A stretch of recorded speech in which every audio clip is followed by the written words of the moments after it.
sections, 25 chapters, and we are currently on section 77, which very much relates to Shabbos, which is the seventh day of the week, learning the laws of Kiddush and the Shabbos meal. Well, the first 5-6 halachos speak about the mitzvah of making Kiddush, the time to make Kiddush, about wine, do we stand, do we sit, what about making Kiddush on bread, what about women and children, and what are different types of wines. Let's take a look at the text. Kitzur Shulchan Aruch begins by saying it is a positive biblical commandment to sanctify the Shabbos day with words. Meaning nowhere in the Torah does it say to make Kiddush over a cup of wine, nowhere in the 5 books of Moses, but it does say to make the Shabbos special with words. As it says, remember the Shabbos day to sanctify it. The word Zachar means both to remember and it means to mention. Remember the Shabbos day to sanctify it, implying that Shabbos should be remembered with Kiddush, with mention. So biblically speaking, by speaking about the holiness of Shabbos, both when it starts, you must remember it when it arrives by reciting Kiddush, and also when it departs by reciting Havdalah. So really, without any wine, a person can, biblically speaking, fulfill the mitzvah of Kiddush. Meaning, without wine. Meaning, if in the Friday night davening, you daven the Friday night davening, and in the davening includes us speaking about the holiness of Shabbos, so biblically speaking, we have done Kiddush just with words. Same thing when Shabbos goes out, when we daven Ma'ariv after Shabbos, if we add in the Havdalah prayer, which exists in the middle of the Amidah, that is recited at the end of Shabbos, then we have done Kiddush biblically speaking. But our sages said that that is not good enough. Kiddush and Havdalah needs to be done over a cup of wine. So we don't just mention it with words, we mention it with drinking wine. By the way, whenever in halacha we speak about wine, it means both wine and grape juice equally. Halachically, the term for wine over grape juice would be yayin yashan, which means aged wine, which means wine. But whenever we speak about wine, the same would go for grape juice. Okay. Now, you could already make Kiddush and have the Shabbos meal, even though it is not yet night. And why? Because the Torah gives us the ability to bring Shabbos in early, to add from the weekday to the Shabbos. A person can add from the mundane to the holy by bringing in Shabbos early. So this relates to the summer months in particular. If in Johannesburg, for example, the sun is only setting closer to 7 o'clock, in other places it could be later than 8 or so, the person can bring Shabbos in early and start the Shabbos extra early, and then he would already daven Ma'ariv and make Kiddush and have a meal, even though it's still light outside. However, somebody who is accustomed to daven Ma'ariv at the proper time, meaning only after the stars come out during the week, but then prayed early on Shabbos, such a person is forbidden to sit down for a meal from half hour before the stars come out. So that means that if you're bringing in Shabbos, you've got to bring it in early enough that you're not sitting down to a meal in close proximity to when you have the mitzvah to say Shema in the evening and to daven in the evening.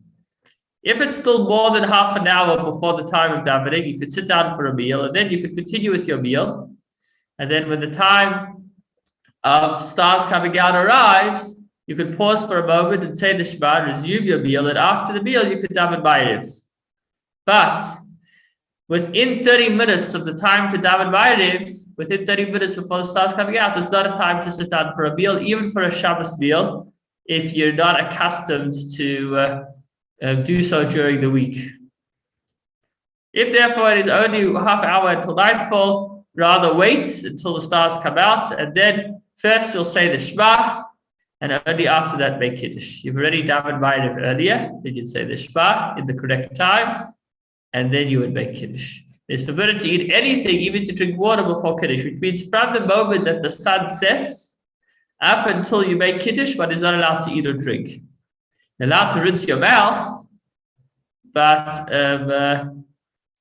even then it should be, if it's just water, then it doesn't matter how much. If you're just rinsing your mouth, if it's other liquids, it should be less than a revius, which would be about 86 ml.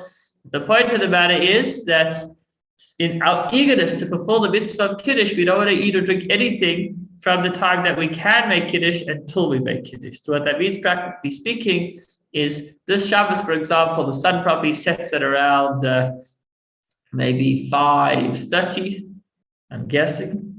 And then even if you're only going to be making Kiddush closer to 6 or 6:30 or 7, but that duration, from 5:30 to 7, you wouldn't eat or drink anything until you make Kiddush, because from the time the Kiddush arrives, you're not allowed to eat or drink before Kiddush. But that said, there's no reason to wait till 7 o'clock to make Kiddush. The moment the time of Kiddush arrives, make Kiddush right away. Unless you're obviously still at shul or something else is going on that is preventing you from doing so. Now, what should we use for Kiddush? And we'll do one final halacha and then we'll stop. It is a mitzvah. In this context, a mitzvah means the best way to do it is to make Kiddush on old wine, aged wine, and more honorable wine. And a mitzvah is to select fine wine. Because why do we make Kiddush over a cup of wine? In order to make the Shabbos more honored. So by making Kiddush over a wine that is more special, that makes Shabbos more special. So what that means, practically speaking, is that if you can afford it, you could get nice wines for Kiddush. But either way, if you would plan on serving an expensive vintage wine at this meal, then use it for Kiddush. Don't have it sitting on the table and make Kiddush on cheap wine and afterwards start drinking from the fancy wine. Rather, the fanciest that you plan on using, you should use it for Kiddush. And if you've got old vintage wine, that'll make the Shabbos all the more special. Also, if possible, you should dignify the Kiddush using red wine. Although, in the Shulchan Aruch, it does say that if you prefer the white wine over the red wine, then you can make Kiddush on the white wine. Where suitable, kosher wine is unavailable, you may recite Kiddush on raisin wine. So, not ideal. But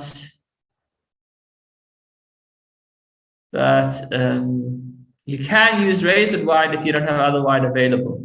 You should then be up to the actual Kiddush. So you start with you start with the passage describing when Hashem finished creating after 6 days, and you look at the candles before you start, or at some point during Kiddush. In fact, and afterwards you should sit down, look at the Kiddush cup, and say the bracha Baruch Pri Hagafen, and then the next bracha Asher Kiddushanu. If you don't have wine, you may recite Kiddush over bread, but not on any other beverage. Okay, there's a lot going on over here, so we'll have to get back to this, please God, tomorrow. A few points. Firstly, why do we look at the candles? And secondly, why sit or stand? And thirdly, what's the deal of making Kiddush over bread? Please God, we will address these different questions tomorrow evening, same time, same place.